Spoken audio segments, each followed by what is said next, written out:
evening, my fellow Americans and my fellow Virginians. Tonight marks the beginning of something new, something bold, something deeply American. Welcome to the launch of the Redefining Freedom Center of Virginia, a 501c3 educational center designed to preserve, protect, defend, and extend to all people America's founding principles of liberty and freedom. At a time when too many people feel disillusioned, disconnected, and divided, we're coming together here in the Commonwealth to do something, radically hopeful, and that is to build bridges. The Redefining Freedom Center is located here in Northern Virginia in Leesburg, and it's also fitting, to me at least, that we would have a center like this where America was born in 1607 in Jamestown.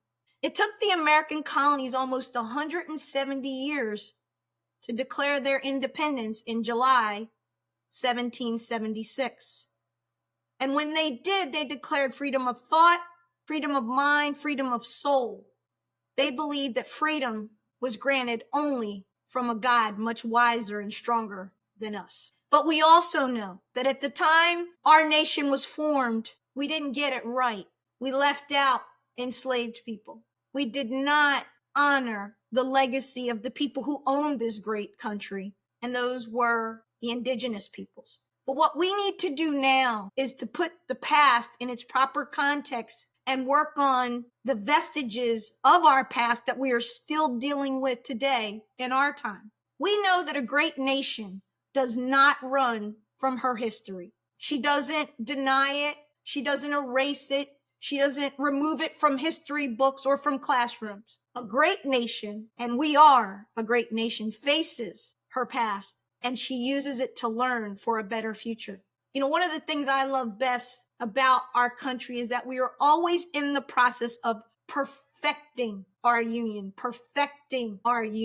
Right now, we live in a fractured society. We're very tribal. We're very angry, violent even, especially when it comes to our political differences. But let me say this, you can't expand liberty when people stop talking to one another, when fear replaces trust, when anger replaces dialogue, when blame replaces personal responsibility.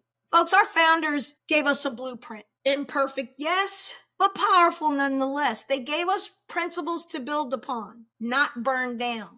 We honor those principles best, not by clinging to the past, but by meeting the demands of our time with the same courage that they showed in their time. At the Redefining Center of Virginia, we believe this. Freedom is not just the right to be left alone. Freedom is also the responsibility to show up for and care for one another. Caring for one another isn't liberal, it isn't woke. It's American. It's who we are. It's what we do. It's how we began. Freedom is the responsibility to defend the rights of others, even when we don't agree, to protect the dignity of those who don't look like us, live like us, or vote like us. That's how we secure liberty for all of us. Tonight, as you look through the website, and we're going to add a lot more bells and whistles, but I'm so proud of the team that put this together. We're reimagining what freedom means in our time. We begin the work of redefining it, not as a dividing line, but as a common bridge, not a red bridge or a blue bridge, because America is red, white, and blue. America is all of us. America is e pluribus unum, out of many, one. I think any of us can deny, whether you sit on the far left of the political spectrum or the far right, whether you're a Catholic or a Jew or a Muslim or a Southern Baptist, whether you live in Kansas or Iowa or Michigan or Texas, that this country right now faces a moral crisis. This country is deciding who she wants to be for the next 250 years. As we head into our sesquicentennial in July of 2026, I'm asking you to start thinking about it. And I'm asking you to think about the world you want your great-grandchildren to have and their children. The world that you want your children's children to talk about at the dinner table when they look back and say, what did our forebears do in this moment where the Republic, the great United States of America, was under attack? And be clear, our freedoms are under attack. That is not a political statement. That is a statement of fact. In the last 100 days or so, we've watched freedoms for women erode, for people of color erode, for immigrants and others who our Constitution makes clear have the same freedoms and rights as anyone else. That's what makes us different. That's what makes us exceptional in all the world. So walk with us, join hands with us, and let's build bridges together. And then let's cross those bridges together.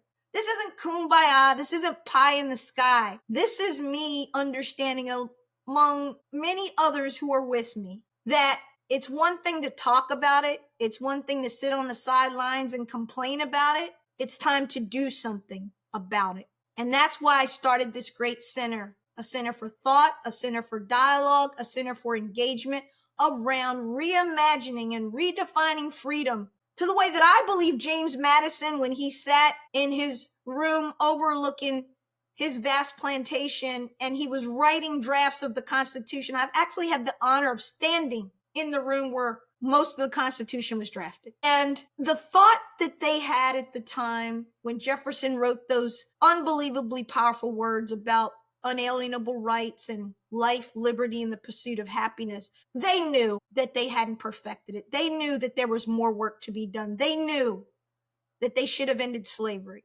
They lacked the courage or the foresight or whatever it was. But I think they entrusted that the documents they put together, that the principles they put together would lead future generations to do just that. And do that we did. Our 16th president, Abraham Lincoln, is the embodiment of what it means to be free and to be willing to pay any price and bear any burden for freedom's sake.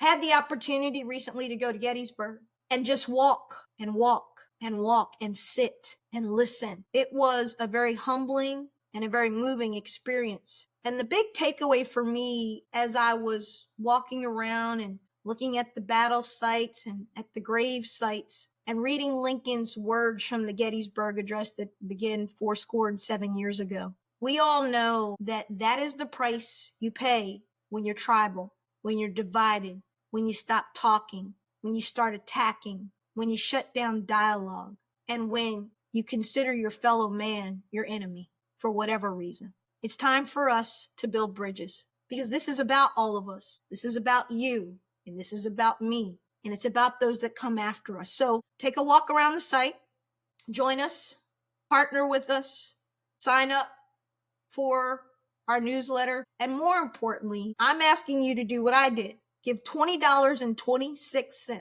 $20.26 as your first donation, fully tax deductible, to the Redefining Freedom Center of Virginia in honor of the 250th birthday that we will have next July 4th, 2026. Let's make sure that this republic stands long after we're no longer here.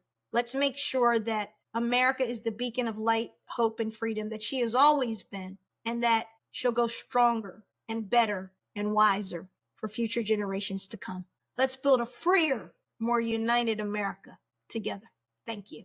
God bless you. And God bless the United States of America.